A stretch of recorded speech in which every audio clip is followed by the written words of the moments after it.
Assalamu alaikum, dear students. Welcome to the 13th lecture of Public Finance, Cost, Benefit Analysis and Government Investments. We started the government expenditure and evaluation of government expenditure from the 12th lecture actually. Before that we were going through the role of government in the economy. Now in terms of cost benefit analysis, in 13th lecture actually we were doing the cost benefit analysis and evaluating the various steps. Now what we discussed in the 12th lecture, I would like to summarize that before we move on. We started with the cost effectiveness analysis, in which the method would be the program budgeting by the government. Under program budgeting, what the government would do is that there are certain various agencies of the government which might target similar objectives. For example, maybe the highways in terms of accident reduction, or firefighting equipment in terms of fire prevention and fire defense from the fire, spread of fire and fire control, preventive and corrective actions, or maybe the research on cancer, or maybe polio vaccination. All of these target a similar objective, and all these programs by various agencies would be targeting, for example, to increase human life, or to decrease the mortality rate, or to increase the life expectancy at birth. So all these programs with similar objectives would be evaluated under one framework by the government. This is what we were discussing in cost effectiveness program, in which the government would choose the programs in terms of budget allocations, which would be the least cost method of achieving that objective. And discussing this, we had an isocont in which we had on x-axis we had smoke detectors per year, and on y-axis we had for example vaccinations per year. And to what would the government do to evaluate these programs together? For example, all these programs, isocont represents the same output, and the objectives of these two, maybe from the fire department and from Ministry of Health or Health Agency. Both of these agencies are targeting like they would save 5,000 lives, so the objective is same now. So how the government can evaluate these projects together so that the objective of 5,000 lives to be saved can be achieved through a mix of these programs under the least cost method. So while having this discussion, we considered an isocont and isocost, and there were like 2 points of equilibrium, 2 points of intersection on an isocont with isocost. One was shown as point B and the other one was shown as point A, and point B was the least cost method because it was on the lower isocost. So we concluded over there that the output or the ideal scenario would be where an ISO cost is tangent to isocont.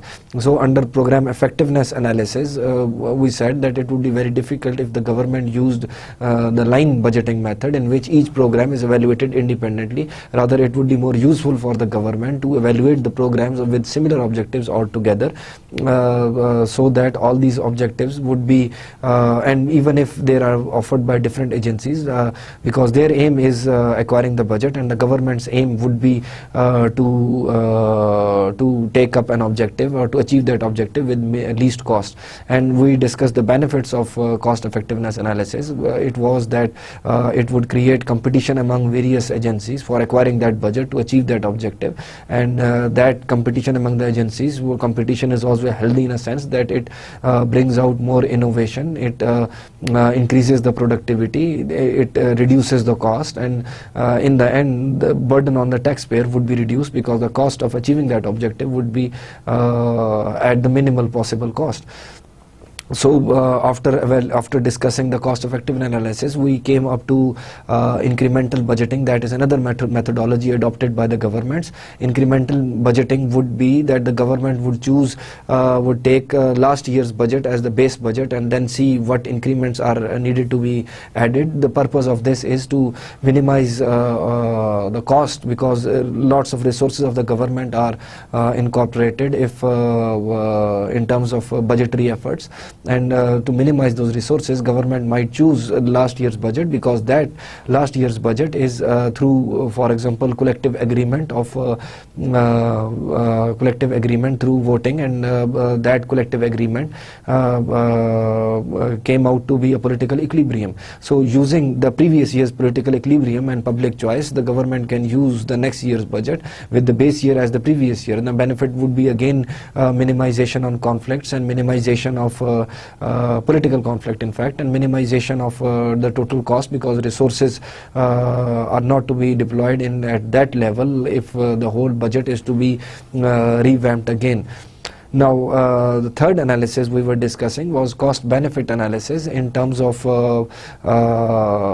evaluating government projects. Cost-benefit analysis the government would be comparing the cost of a project and benefits of a project, and if benefits are greater than the cost, the project should be accepted, and if costs are greater than benefits, the project should be rejected.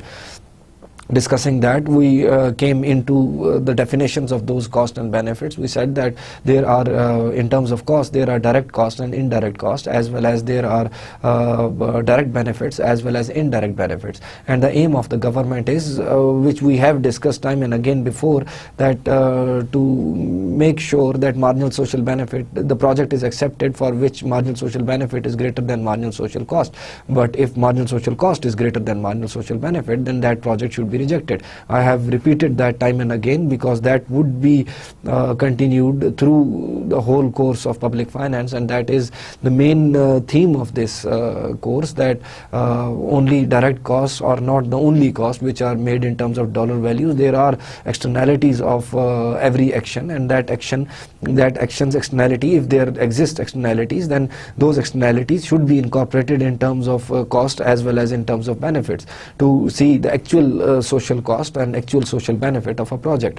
So cost benefit analysis was basically a very on the surface it looks like a very simple analysis, which is just a list of pros and cons of any government project. But then we moved on to for example, the three steps through which that cost benefit analysis can be conducted.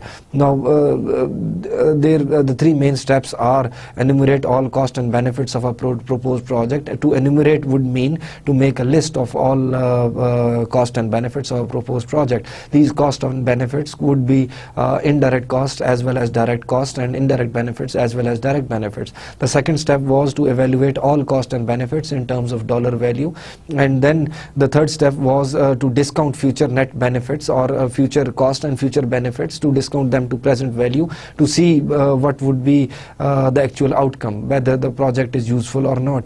Now I highlighted at this slide that earlier in the previous lecture, that all of these steps are very important, because a mistake made at one of these steps might result into accepting a project which should not have been accepted, or rejecting a project which should have been accepted.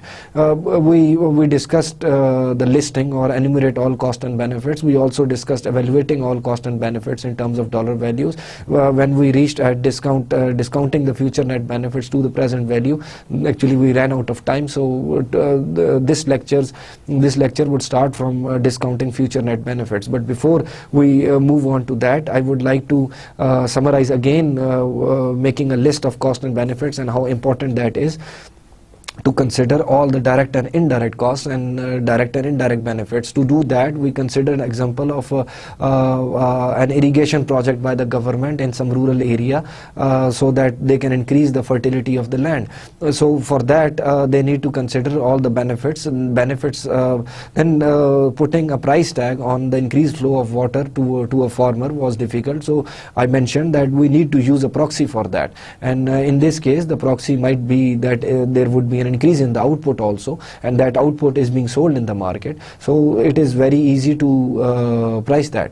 Then there would be indirect benefits, for example, for increased water level under the surface for adjoining farmers, and that would be an indirect benefit to other farmers. And then we also discussed the problem of double counting, which should be avoided, because the value of the land would go up, but that value of the land is going up because the fertility of the land has increased and the output has increased. So if we consider the increase in the output as well as increase in the value of the land, we would be double counting the same effect or same benefit of one single activity.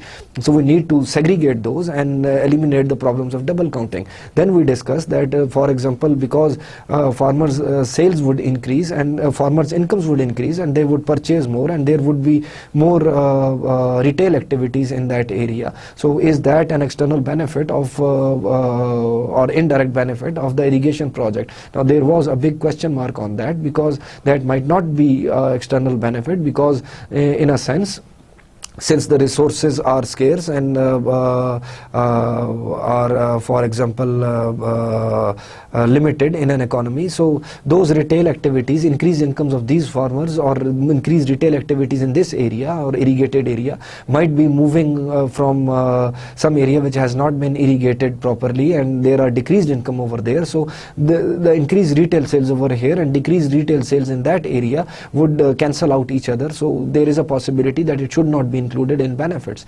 And then we were discussing a list of costs, direct and indirect costs. For example, direct cost would be very simple to calculate, because in terms of labor, in terms of land acquiring, in terms of capital being employed for that irrigation facility, creation of a reservoir, purchase of land for that water reservoir, and would be simple direct cost. But then there are indirect costs also. Indirect costs would be, for example, the land that has been purchased for the irrigation facility, for creation of canals, or for maybe creation of that water reservoir or a lake that is being created. Then that land won't be able to be used for agri crops anymore, harvesting crops. So that is an indirect cost to that. Another indirect cost might be that the water that is accumulating in this area might be coming from some other area, and there would be reduced water levels in some other region, and that would mean that those farmers' incomes and output would decrease, and then that should be an indirect cost. We would be evaluating various projects, so we would be continuously discussing various costs and benefits, and you would have a better picture. But taking this example of irrigation project, it is much, I hope it is much clear now that what would be a list of cost and benefits, and what are the implications of including all the costs, direct and indirect, and including all the benefits, direct and indirect, so that a proper analysis can be conducted. And it is sometimes very difficult, and specifically when going towards listing of those costs, which are not very obvious in the first instance, because in first instance there are just operational cost and operational benefits, but then there are indirect costs, and to create a total social cost and total social benefits, we need to include the indirect cost and indirect benefit in total cost and total benefit, indirect cost and direct benefit. Then we came up to evaluation of all cost and benefits in dollar values. Now there was again a debate on that. The bigger issue is that certain public goods are not marketable. For example, road safety measures by the government are not marketable, and they do not have price tags on them. So how would you evaluate the outcome of that? How would you evaluate the number of lives saved by accident prevention on national highways by the government? Now there are debates over that. Then how would you evaluate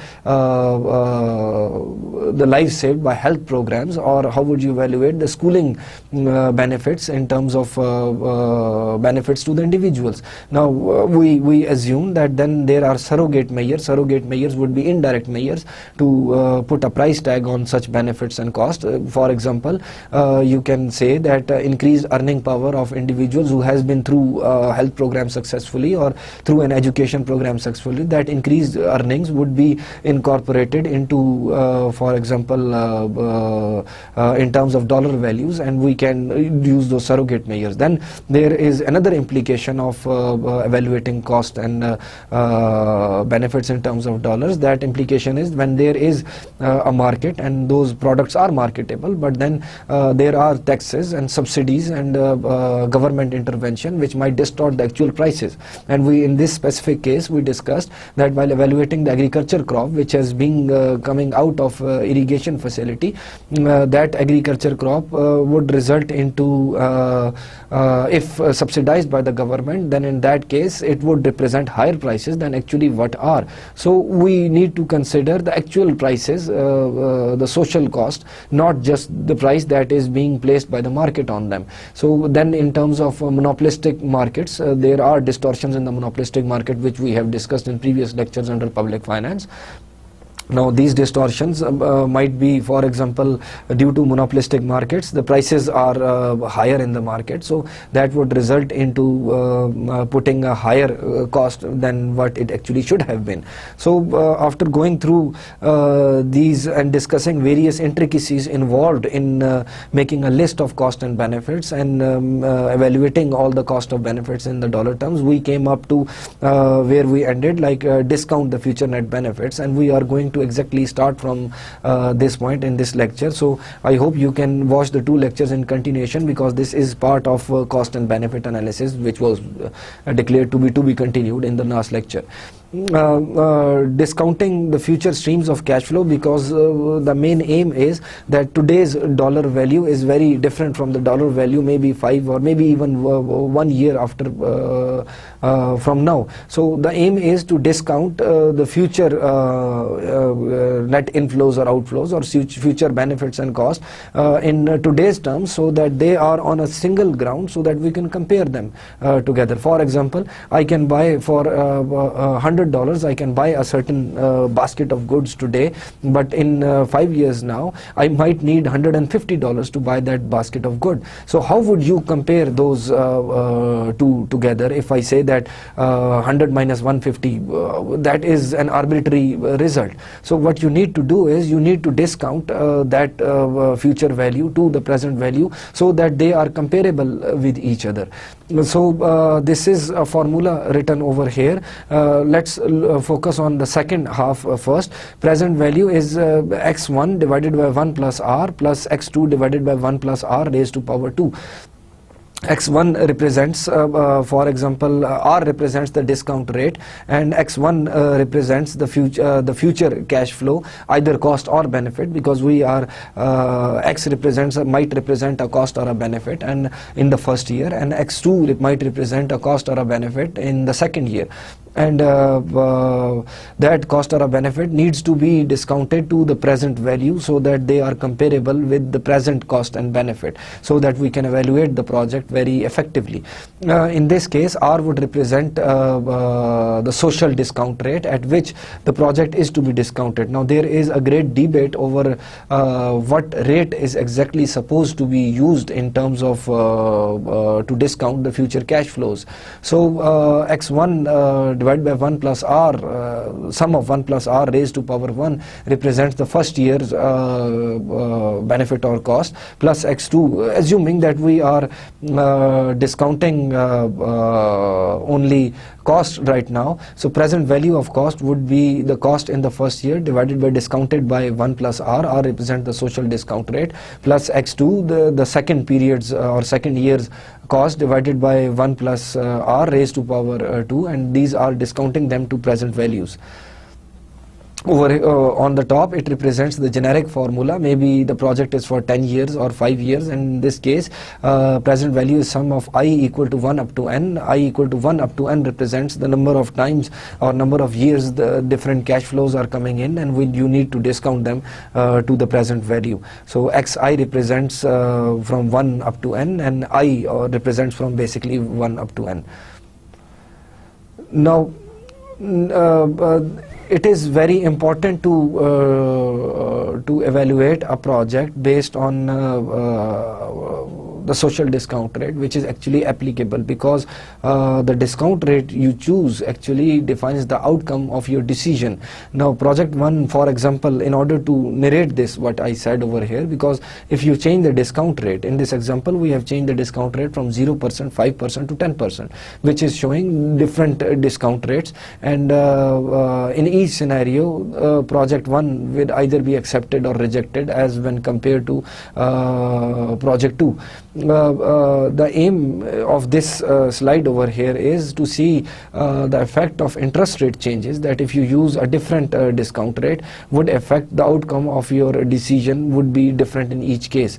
There are two projects that are to be evaluated simultaneously from each other. Project 1 yields 90% in net benefits immediately, $90 in net benefits immediately, while project 2 yields $100 2 years from now.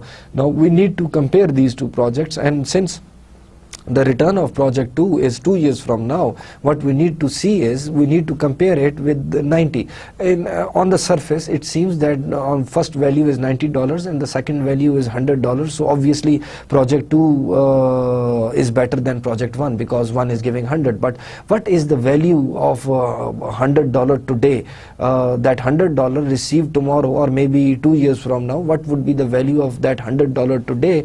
And we need to discount that $100 to today so that it is comparable to $90 benefit coming from project 1. So if we use for example 0% discount rate, then in that case project 2 seems to be better because it is giving $100 return and project 1 is giving $90 benefit, so project 2 would be accepted. But if we use a 5% interest rate, if when we discount for example 100 2 years from now, then that would be worth using the previous formula, 100 divided by 1 plus r. R is 5% over here, raised to power 2, because the benefits are coming 2 years from now, and that would give you $90.7. So over here again it seems that project 2 is better because project 2 when compared with today's benefits of project 1, project 2 is giving $90.7 of net benefit, while project 1 is giving $90 of net benefit.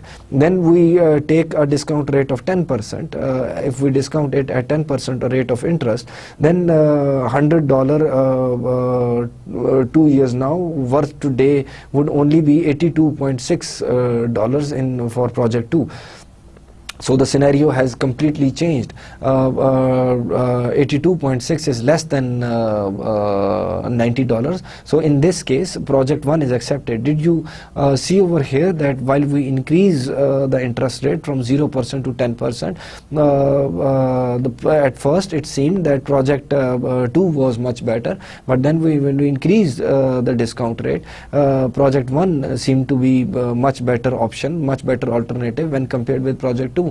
Why? Because the higher the discount rate is, lesser would be the dollar value that has been received in future, lesser would be its value in present. So if we summarize them together, all of these implications, lower discount rate tends to favor future projects, as we saw that 0% discount rate favored project 2, 5% discount rate favored project 2. Now but 10% project favored 10% discount rate favored project 1. So lower the discount rate, the future value of the present value of future cash flows would be greater, and it would favor the future returns. Higher discount rate favors current returns. Higher the discount rate represents higher discount rate would mean for example in case of 10%, so in 10% project 1 was much better off because it discounted project 2's outcome to 82.6, which was much less than $90.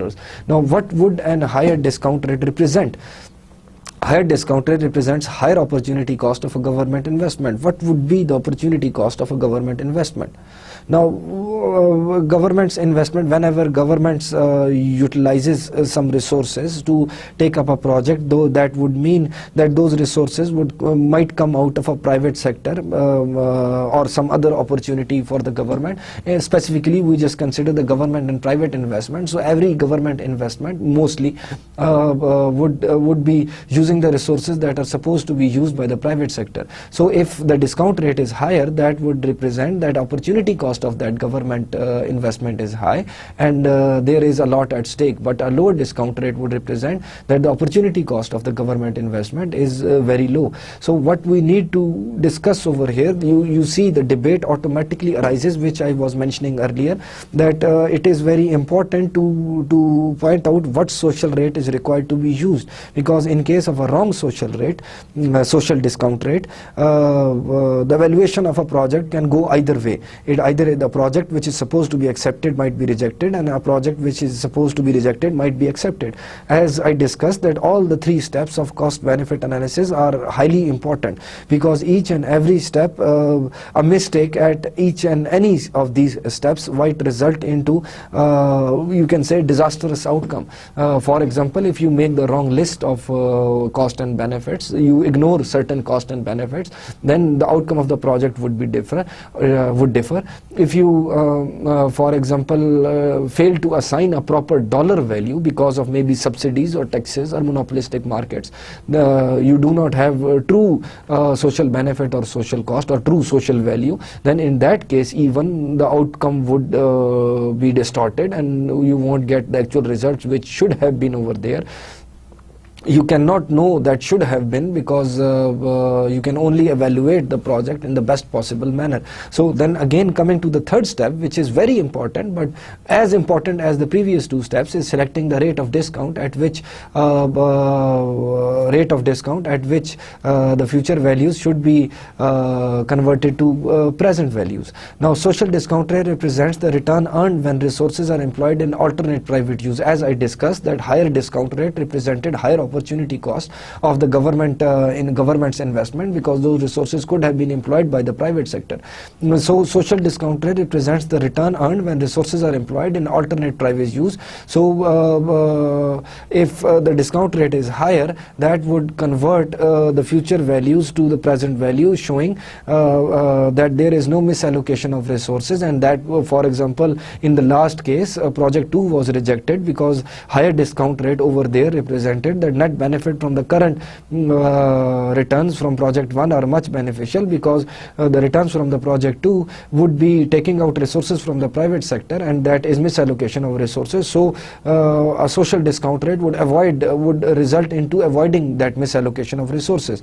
So if the private sector interest rate is R, then the social rate of discount must be at least that, because of distortions in the markets caused by government taxation. So if the private rate of return is R, then the social discount rate should be at least as much as that rate of return, so that we can avoid the issue of misallocation of resources, and we can avoid the complexity of opportunity cost of a government investment. So it should be as much as, at least as much equal to the rate of return for the private sector. We would come up to that in coming up slides, that how that can be achieved and what discount rate should be selected in an ideal scenario. Then the rate must also account for taxation on the investment returns, and this can be explained through a graph over here. There are for example two demand curves. On the aim of this graph is a tax on investment income and the social opportunity cost of capital. When there are taxes on the investment, because government taxation and subsidies distort the market, so in this case government taxes on the investment can also distort the market. So there is a demand curve represented by D over here. Sorry, on first I should explain the axis. On x-axis there are funds which are invested and saved per year, the availability of funds, how much funds are available in the economy. On the x-axis there are funds invested and saved per year. On the y-axis there is return in percentage, and we would see that there is net social return and gross social return, and we would also see after this that what should be the social discount rate in terms of evaluating a project. Now first assume that there is supply of funds, and represented by S over here, available for investment, and then there is demand for those funds, and equilibrium point is at point E, and at that point the gross rate has been decided as 16. So D represents the gross return, and that equilibrium point E, which is the intersection of the first demand curve without any taxation. We are assuming over here that there is no taxation by the government. So in this scenario, taxation on investment or savings in any case. So when the D demand curve of funds that are supposed to be invested, that is D is the demand of funds and S is supply of funds in terms of savings. So their equilibrium point is represented by E over here, at which certain quantity of funds are available, and point 16 over here represents the rate of return, return in terms of percentage available to return of the investors, which is the gross return. But then if we consider that there is taxation by the government. Now in case of taxation by the government, the demand curve would shift inwards. Now that is represented by D slash, which is net return after the taxes. The first one was the gross return because there was no taxes over there. Then when there are taxes applicable on investments, the taxes would distort the difference between the gross and net and the rate of return required by the savers and investors. So if the taxes distort, now the investors have to pay certain amount of tax to the government. Now assuming it is a 50% tax, for example, on investments, then the demand curve would shift inwards, and that would be a downward movement of the demand curve, representing by D prime over here, or D slash, which is net returns. The new demand curve represents that the government has applied certain taxes on the investors. Now in this case, the new equilibrium point is E slash. Now at this equilibrium point, the availability of loanable funds or funds available for investment would reduce, and the demand would also reduce. Now since the net return is 10% and there is 50% tax on that, so investors would need 20% gross return so that they can balance out the 10% tax that they have to pay to the government and 10% net return that they have to they would actually go into their pockets, because now the returns are taxed and government investments are taxed by the government. So the scenario changes over here. So you need to consider the social opportunity cost of capital and social opportunity cost of funds in terms of actually what you are distorting over here. Now if the government project displaces the private investment, then 20% would be the ideal rate, because if it is the funds that are being allocated towards that government investment are coming out of investment funds that are supposed to be used by the private sector. Since the private sector was getting or asking for 20% gross return, so that after paying tax they can get 10% net return. So in that case, the government should use a social discount rate of 20%. Why? Because the opportunity cost of those funds should be represented in the social discount rate being used by the government to evaluate the project.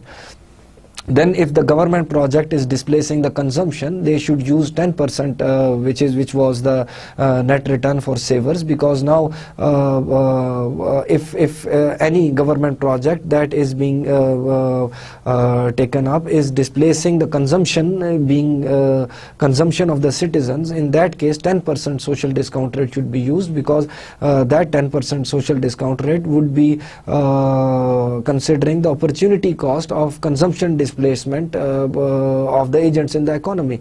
So you see there is a difference between the types of the projects of the government, and as I said, that there is a huge debate on what social discount rate, and government actually needs to consider the effects of its taxation in the economy. If there were like taxation on savings also in this scenario rather than the investments, then their rate of return would also differ, and the supply curve might shift of supply of funds funds. Generally, considering this effect of government action in the economy, we come to the level where we need to now we can evaluate what social discount rate to be considered for evaluating a government project.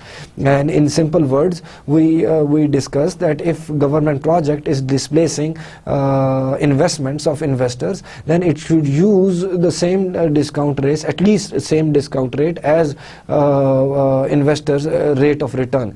And if government's project is displacing the consumption funds, or consumption is displacing the consumption of consumers, then it should use the same discount rate as the return being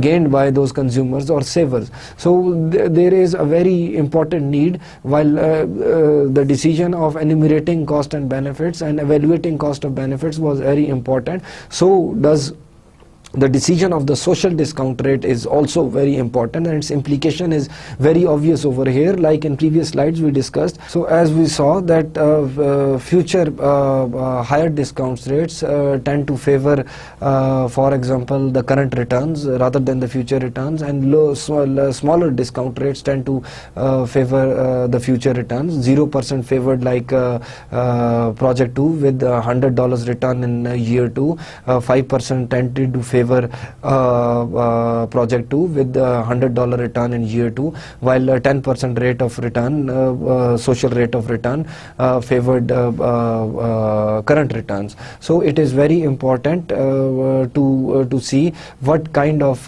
investment is being displaced by the government and government project, whether it is investment funds or whether those are consumption funds, and to use the same discount rate as which is being gross return which is being expected, or rate of return of those investment funds or consumption funds.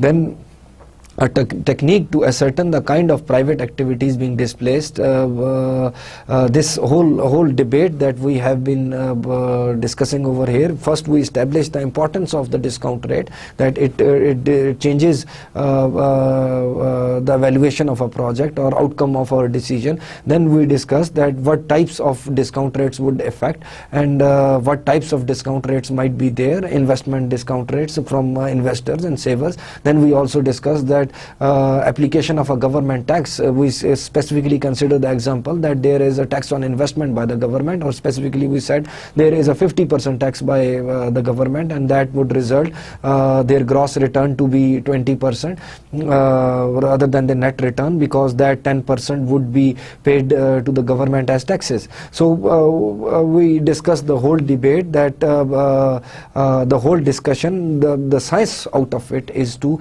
ascertain the kind of private activities being displaced by the government's project that is being taken up, and use an average of all the rates available would be one methodology to account for those displaced activities or private activities to get a proper discount rate. Then we would be going towards certain examples later on when cost and benefit analysis is applied in certain scenarios. We won't be doing any numerical examples as such. We also can do that, but the point of it is that we do not need to go into the intricacies of or practicalities of discounting the future values, private values, assigning the dollar values, and you can do that very easily. Discounting future cash flows into current cash flows is not difficult. The whole aim is to grasp the concept of how to what is the aim of public finance and what is the aim of cost benefit analysis. Then another important aspect that is being done by that is sometimes done by analysts, that it also matters who gets the benefits and who pays the cost, because in certain scenarios it can be weighed, you can assign weights to who the benefits are accruing to and who the costs are accruing to. For example, you can also categorize them into various classes of income, that for example certain classes of income would get benefits and the cost would be accruing towards certain other class of income. For example, in case of our agriculture example that we discussed, that that an project started by the government to irrigate a certain area of land, and in order to, the objective was to increase the fertility of that land.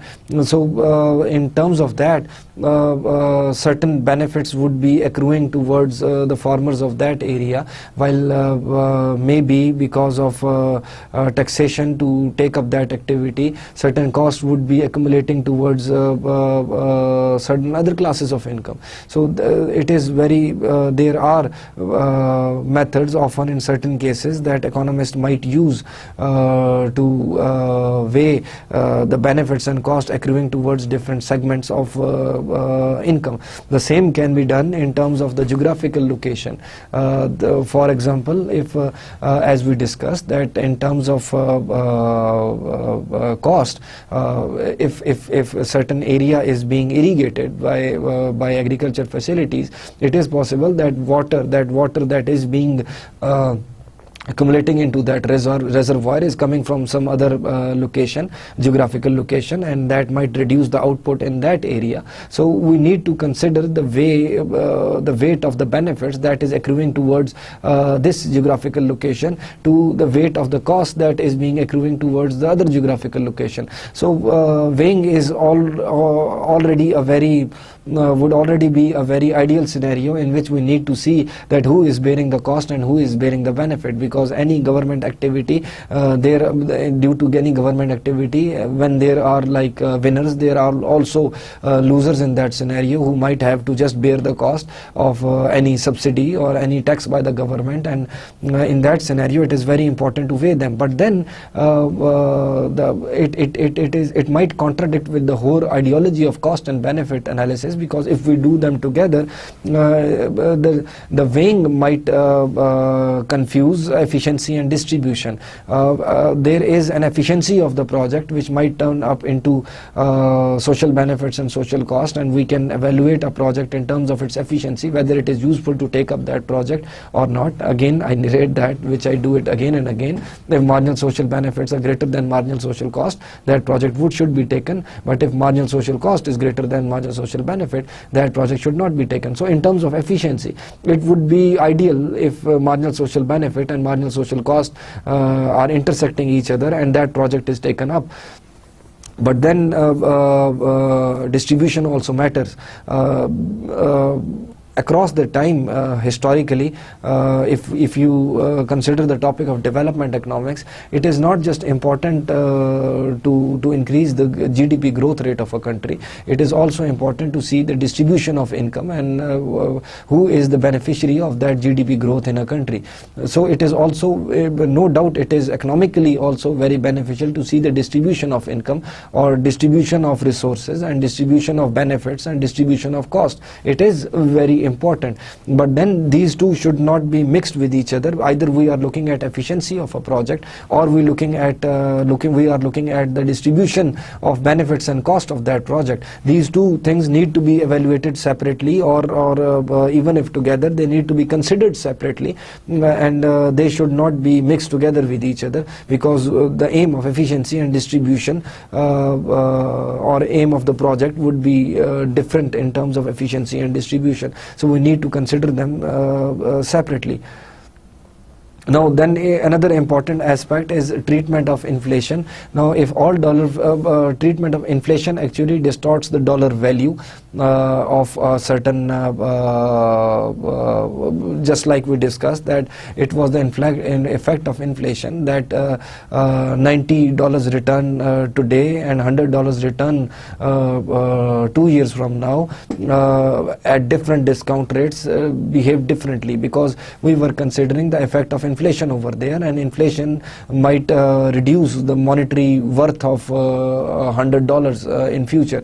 So we need to consider that. So if we are considering the nominal dollar values, then we need to consider the nominal interest rates, and if we are considering the real dollars, and then we need to consider the real interest rates. So that is again important to consider while evaluating the projects and choosing the discount rates.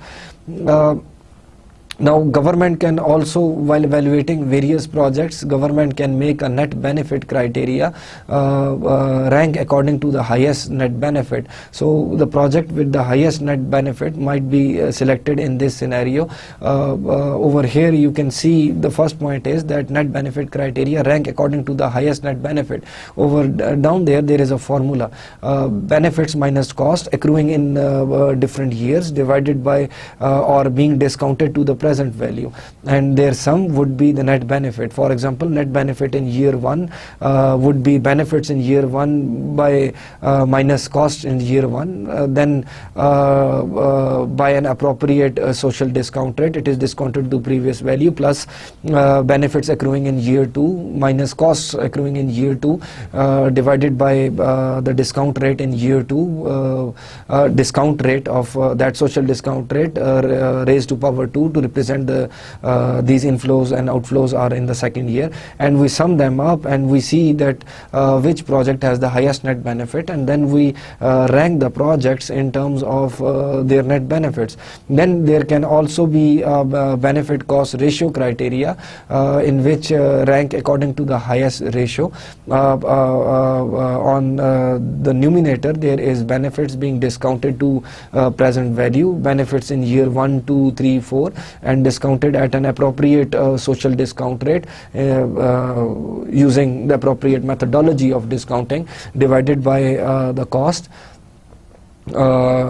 of that project, the cost of those inflows, outflows in different years, discounted by an appropriate social discount rate. In fact, the discount rate would be the same in while discounting the benefits and discounting the costs, and their ratio would represent that the best cost ratio criteria would represent that the higher ratio, more closer to 1, would represent that there are higher benefits than cost, and then they can be ranked according to the highest ratio.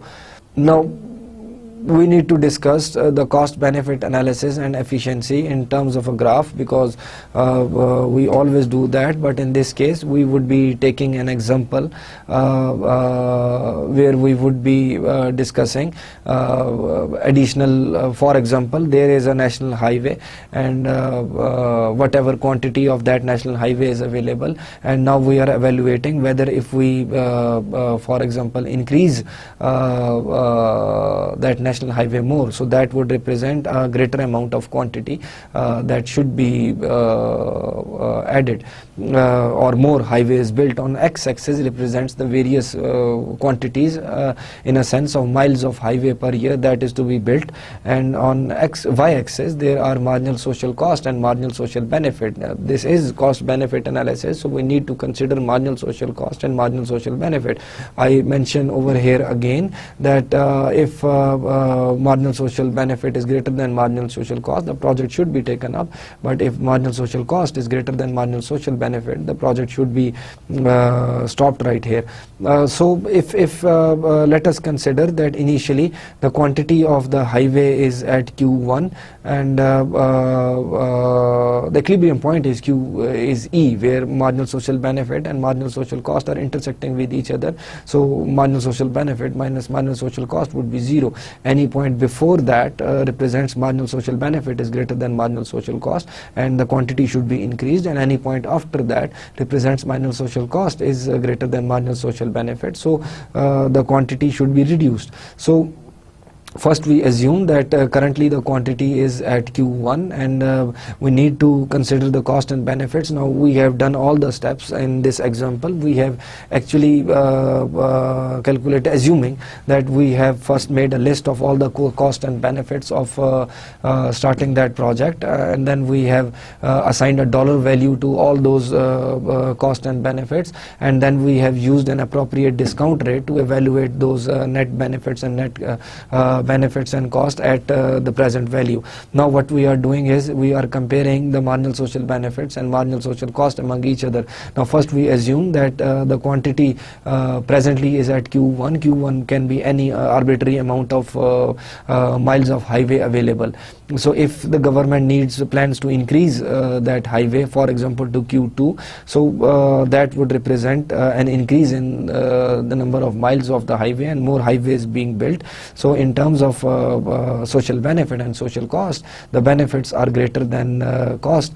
No doubt the benefits are going down, because marginal social benefit curve is a downward sloping curve. More of a public good you have, the less benefit you acquire out of it, and marginal social cost is an upward sloping curve, representing the more of a public good you produce, more costly it becomes to produce that good. So in this graph specifically at point Q1, we are initially at point Q1, which is represented by A level of marginal social benefit and C level of marginal social cost. So if we increase the quantity of highway to Q2, we would be at B level of marginal social benefit and D level of marginal social cost. Still, marginal social benefit is greater than marginal social cost. So the difference over here, as shown, the change in Q1, Q2 minus Q1, the quantity that is being increased, or the marginal increase in miles of the highway, represents net social gain, which is the shaded area in the graph that you are seeing on the screen, which is the shaded area A, B, C and D. So that represents the net social gain. Now let us consider another example in which first we consider that equilibrium point is point E, and aim of the government is to reach that point. Now what if the government is currently at Q3 level of miles of highway, and they plan to increase it up to the level of Q4. So Q3 is already at the point where marginal social cost is F and marginal social benefit is H.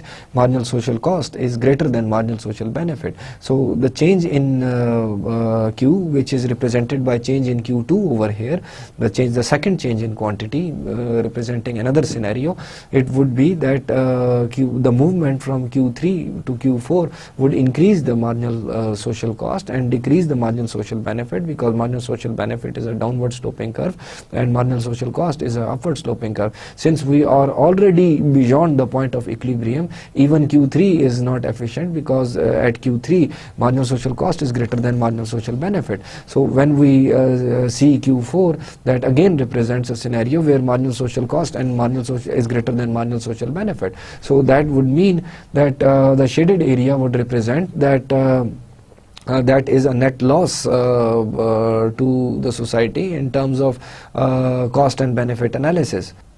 So a correctly executed cost-benefit analysis would result that if the roads are already at Q3 miles of highway and there is a net loss in increasing that highway to Q4, that project should not be taken up, because there is a net social loss to it, and a very accurate marginal social cost and social benefit analysis and cost-benefit analysis would represent not taking up this project. And you can see over here in this scenario, in this graph, that it is very important to conduct cost benefit analysis without any mistakes, from enumerating cost and benefits to evaluating cost and benefits to finding out the social discount factor and using that discount factor to bring all the cost and benefits to the present value, and then deciding whether the project should be taken up or not.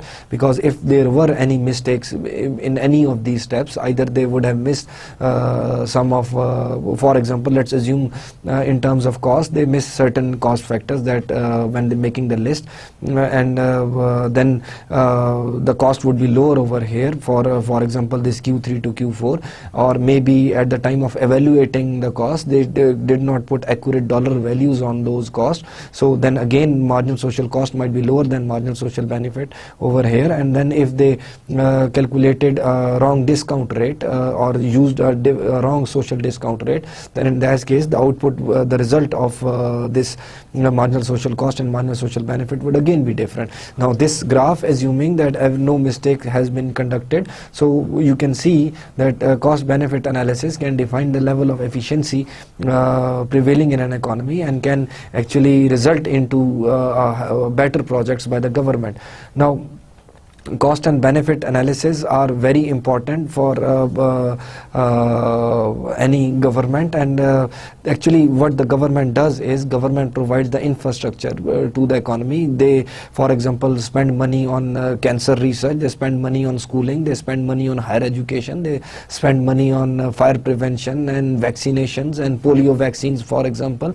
Then they build roads and they build bridges and they build dams and whatnot. So there are lots of investments by the government. Why these investments are important? That is that private sector might not be capable either in terms of resources to take up such huge projects, and then in certain cases they might not be interested in taking those projects up, like for example reduction of air pollution. So private sector might not be interested in that because of no quantifiable output that would give them net return or increase their profits.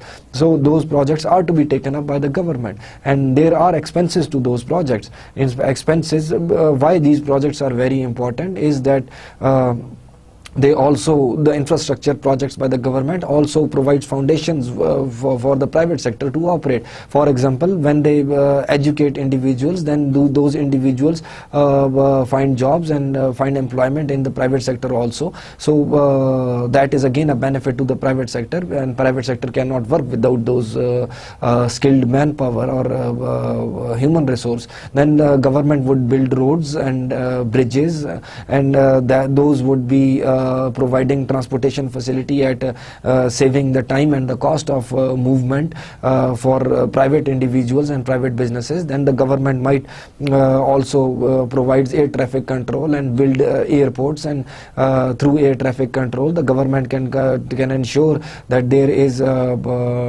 timely flight management as well as there are no accidents. So they prevent accidents, and they provide cargo facility, movement facility to the private sector. And so all these infrastructure projects by the government are very useful for the private sector also. Maybe when the government spends money on higher education of their citizens, those citizens come back and take part in private sector universities to educate children over there, to educate university graduates, so that the benefit is coming towards the private sector. So in a sense the government activities are very important, but then the debate is whenever there are government expenditures, whenever there are efforts by the government to take up certain projects which are very necessary in one sense, then that would be the debate is that whenever the government is taking up those projects, it is taking up resources that might be utilized by the private sector. So those use of those resources have a certain opportunity cost, and that opportunity cost is required to be considered while conducting a cost benefit analysis. This is what we discussed in the last lecture as well as in the current lecture, that the opportunity cost of taking up any government project, of use of those funds, might also be represented by is mostly represented by the discount factor. If the discount factor is very high, the social discount rate, that would represent the opportunity cost of government acquiring those funds or resources would be very high, and private sector might be able to utilize those resources. So on one end, the infrastructure analysis, the infrastructure cost and benefit analysis of all the infrastructure projects is very important for the government, because all those projects have certain investments by the government, and investments in terms of resources, in terms of time, in terms of capital, and all those have an opportunity cost for private sector also. So the cost and benefit analysis should be conducted in the most optimal and most efficient manner. No doubt there are certain arbitrary estimations conducted by the analyst, and in order to, for example, it is not simple job of an economist to, for example, calculate the external cost or we consider the agriculture example. For example, the decrease in water level for other areas, or increase in water level of this area, or land productivity. You need ergonomists for that. Maybe you need horticulturists for that. Maybe you need engineers and scientists to see the benefit of construction of roads, and so you need technocrats as well. Involvement of technocrats in that. Technocrats are like field specialists. So the whole thing is that it might be a collective effort to gauge their cost and benefits. It is not just job of one individual. So, and further, it is very important to list all the cost and benefits, then to put a dollar value on those cost and benefits, then to put a discount rate on social discount rate for those cost and benefits. So all of this scenario is very important, because government projects are very, very important. So as we are discussing that there is a high opportunity cost of government taking up those funds. So whenever, like, since higher education or health facilities and roads and general infrastructure is very important for the government also, like building of airports, dams and bridges and roads, those are very important projects, and the beneficiaries are again the private sector. But then whenever taking up those projects, we need to evaluate whether those funds, the opportunity cost of those funds, whether those funds would generate more return for the public sector, public goods, or would they generate more returns by the private sector. So that is the main question that is required to be answered, and which one of the solutions that we have discussed over here is the conducting a cost benefit analysis, and in which the whole scenario is incorporated. Like, for example, when we see the list of all the benefits and costs, then we put a dollar value to those benefits and cost, and then we use a discount rate, and the discount rate would automatically represent the opportunity cost of using those funds. So if a cost benefit analysis is thoroughly conducted and efficiently conducted, that would actually explain, would be one of the solutions to answering this difficult question, that whether the funds would be more useful for the private sector, or funds would be more useful for public sector or the government. And then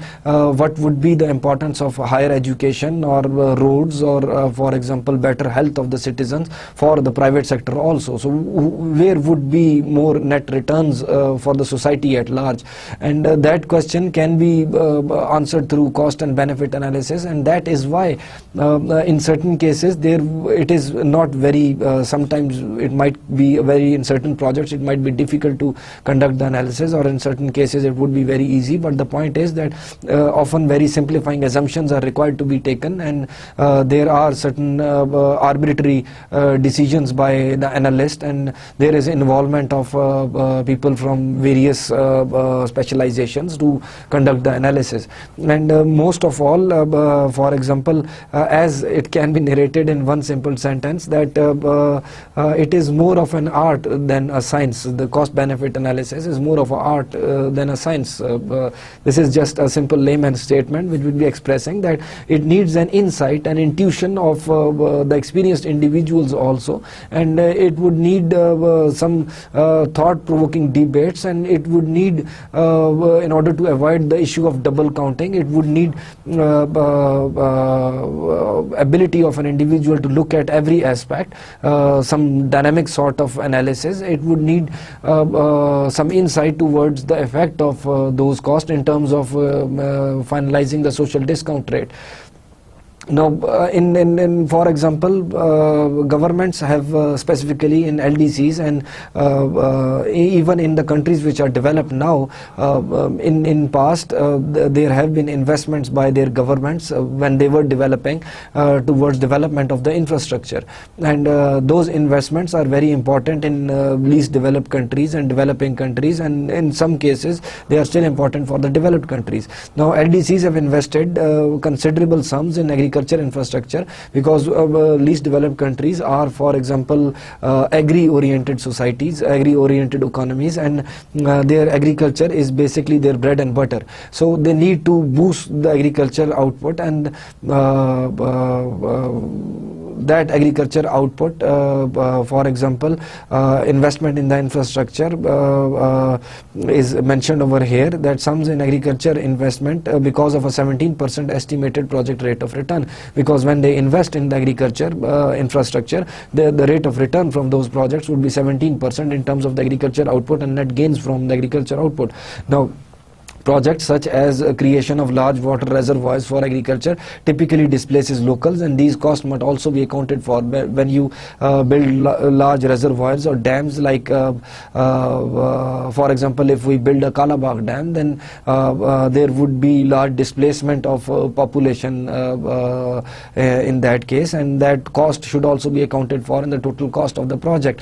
And there are projects that have been shown to help the poor by adding substantially to their ability to produce crops for sale, like if you provide them with a better agriculture irrigation facility, that example that we were discussing before. So in that scenario, even in that scenario, the government would be benefiting the poor farmer also, but they need to conduct a viable cost benefit analysis. Now, after this we would be discussing a few more examples to see and discuss various issues like valuing human life, and we would be considering certain hypothetical example where cost benefit analysis needs to be conducted and is conducted when and we need to see if there are any mistakes that might be done, and what were the errors that are supposed to be avoided. In example, we would consider an example of an irrigation facility, we would consider an example of making a stadium for public entertainment, we would consider an example of building a road, for example. We would look at various intricacies of all those investments in future in the coming lecture. Before I end this lecture, I would like to summarize it once so that it would be beneficial for you, and I have felt that evaluating, summarizing it once going through all the slides is useful rather than just mentioning the points that I have discussed over here. Maybe it is the summary incorporates those certain ideas, because once we have gone through them once, the second attempt would be useful for understanding the concepts or getting a grasp on them. So we were doing the cost benefit analysis in this lecture, and in the previous lecture we had already done the first two steps, which are making a list of cost and benefits of the proposed project, which I discussed and summarized at the end of last lecture, and in this summarized in the start of this lecture also. Then we also discussed evaluating all cost and benefits in dollars terms in the last lecture. Then we came up to the discount future net benefits, and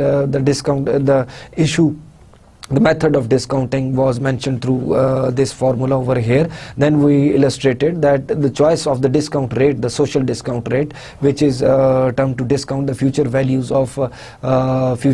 in terms of cost and benefits of the projects to the present value, so that they are comparable at a similar foundation. We saw that the choice of the discount rate actually might distort the results and would give different results, and what we concluded from that example over here is that lower discount rates tend to favor the future returns, and higher discount rate tend to favor current return. Now, what a discount rate represents is that it represents the opportunity cost of use of those funds by the government or for government investments, because the opportunity cost, in a sense, that those resources could have been utilized by the private sector. So a higher discount rate would represent a higher opportunity cost, and a lower discount rate would represent a lower opportunity cost. Now, in terms of choice of that discount rate, why this level of discount rate should be employed? Because so that there are no misallocation of resources, so that if the discount rate is 20% on ground, assuming that discount rate is 20%, but when evaluating a project the government uses 10% discount rate, so actually it is misallocating the resources. Those resources should have been, if that project was to be rejected at 20% and accepted at 10%. So by using 10%, the government would be misallocating the resources that should have been used by the private sector at 20% return. So it is very important to see the required rate of return of the private sector, and the social rate of discount must be at least that, because of the distortions in the market caused by the government taxes. And for this we saw an example in the graphical terms. There was a demand curve which is represented by D over here. It intersects the supply of funds, and at that the equilibrium point is E, and the discount rate should be used 16, which is the rate of return of the investments. But when the government taxes the investments, then those that would shift the demand curve downwards to D prime. In this case, there is 50% tax rate, so the gross return is 20%, but the net return is 10%. So what we should do, which return to select over here, for that we established a criteria. If the government investment is displacing the investments in the private sector, that they should use the 20% rate of discount, social rate of discount. But if the government investment is displacing the consumption, so it should use the social rate of discount, which is used, which is 10% over here. And one way would be to use an average of all the rates, but considering that whether it is displacing the investment or whether it is displacing the consumption. Then we also discussed that weighting net benefits in terms of where cost and benefits are accruing is also important. Those can be in terms of incomes also, and those can be in terms of geographical location. But we also cautioned over here that it is weighing might cause a confusion between efficiency and distribution, because through this analysis, cost and benefit analysis, we might be focused on efficiency of an outcome where marginal social benefit should be either equal or greater than marginal social cost. So but the distribution is another issue which needs to be addressed, no doubt, but that cannot be incorporated right here and right now. But if it is incorporated, then the two of them should be evaluated separately, because the issue of distribution might distort the issue of efficiency also. Then we discussed the treatment of inflation, which is simple, that if nominal values are calculated, then nominal interest rate should be employed, and if real values are calculated, real interest rate should be employed. Then we saw that these cost and benefit analysis can be used to rank in terms of the highest net benefit, or it can also be ranked according to the highest ratio of net benefits, net benefit to net cost, and the formulas are given on the screen. Again, we evaluated two scenarios in this graph in terms of cost and benefit analysis, assuming that all the steps are done efficiently. Then we assume that an increase in number of roads in this graph, on x-axis there are miles of highway per year. Q1 represents the current status, and if that is increased to Q2, marginal social benefit is greater than marginal social cost at Q2. So A, B, C, D represents the net social gain. But then if we assume that it is already beyond the efficient point at point Q3, then increasing that would represent a net social loss, because marginal social cost is greater than marginal social benefit, and FGH represents the net social loss. We also discussed that cost and benefit analysis in practice for the government is very important, because the government provides resources to the private sector to operate in terms of roads, in terms of bridges, in terms of dams, in terms of for example air traffic facility. So all these are very important for the provision, and so is like training of the human resource in terms of skills, in terms of education. So private sector actually utilizes all those resources of the government. Those are meant for the growth in the economy. But then the debate is, whenever government takes up certain projects, what is the opportunity cost of the use of those funds that government is taking out of the economy for use to build roads or bridges, or educate people, or create a healthy working environment, or like health programs. So all of these have an opportunity cost. So if a cost benefit analysis is conducted in an efficient manner, that would result into a scenario in which the true opportunity cost of using those funds would come out, whether there would be more returns from if those funds are used by the private sector, or there would be more returns if those funds are used by the government. So an efficient manner of cost benefit analysis is very important. No doubt it was discussed over here that there might be certain arbitrary decisions that an analyst might need to take, and there might be, as we said, that cost benefit analysis might be more of an art than a science.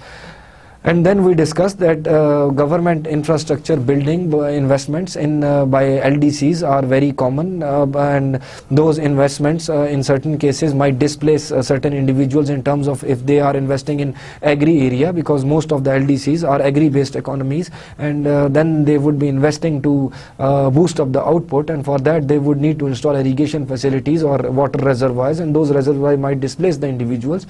And that is again a cost, and then there are benefits accruing in terms of greater income of the farmers and greater income in the economy and increase in GDP growth rate, and then the government might be able to invest in other projects for which the returns can come out in terms of the growth. So in this lecture we basically went through the cost and benefit analysis, and in the coming lecture we would be discussing certain hypothetical examples and the intricacies involved in conducting a cost benefit analysis. The topics are getting interesting, so I hope to see you very soon. Take care. Allah Hafiz.